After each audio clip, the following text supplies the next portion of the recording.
everybody, welcome back to the Magical Man Cave. In today's video I'm going to be talking to you about the door to my Magical Man Cave.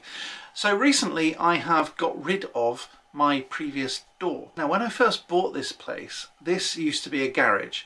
For more information, have a look at this video up here. It's a bit of a time lapse. It should be quite fun. Until very recently, this Magical Man Cave had a window in it, and I had to cover the window because I want this dark and I want this to essentially be my studio, so I don't want people peering in and I don't want people knowing really that anything is going on in this Magical Man Cave. Until fairly recently I used to have a standard garage door. Whatever garage door came with the single skin garage that this used to be. But I always used to have a bit of a problem with that because my front door didn't have any windows in it in my house, so it meant that the hallway was a bit dark, and in the garage it did have a window, which meant that it should have been dark, but it wasn't. So I had a bit of a problem there, so I thought, well, maybe I can switch these two things over. Unfortunately, the doors weren't the same size, so I had to go off and buy new doors.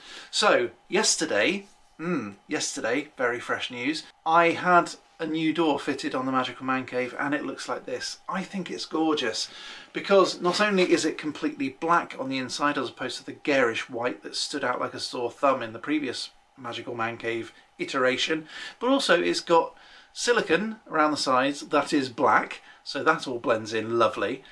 It's got no window, which is exactly what I need, not only for security but also for aesthetics. So I don't have to cover it with vinyl to make sure that no light gets in. I don't have to paint around the edges. I also don't have to worry about water or light coming in from underneath, and especially that horrible breeze, which last Christmas was particularly chilly. You could actually sit here and you could feel all of the heat seeping out and all of the cold blowing in. It was very unpleasant.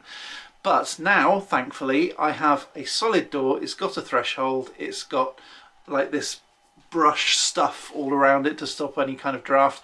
And it's a composite door, which means it's going to be an awful lot more insulated than the previous door. And if you want to know what insulation is all about, click on this video up here where I talk about insulation. I know, I treat you to all the cool stuff. So this door is going to be really good for the man cave, and so I wanted to talk to you about your own doors on your own man caves. What sorts of things do you want to have? Well, for me, I didn't want a window because first of all I want it dark in here. Secondly, I didn't want a white door facing the inside. Lots of people will though, because they'll want all of that light to be reflected around. I've controlled a lot of the lighting in here. I've spent a long time getting it exactly as I want it. And so that door needed to be black, needed to be inconspicuous, and just needed to sort of sit there kind of ominously as a door to the outside world, but not giving any hint as to what is outside. I thought that was really important, and so I went for a solid black door. You're not necessarily going to want that though. I've chosen a gold handle because I think black and gold looks pretty cool, and also it ties in with my Ravenclaw theme. I know I've got a red sofa, eventually it's going to be blue, but at the moment it's red. So yeah, I know it's not entirely perfectly Ravenclaw, but it's a thing. So for your own Magical Man Cave, you're probably going to want it white, I would think. You would probably also want a window, maybe. Now you're going to need to think about whether or not you want a window in it.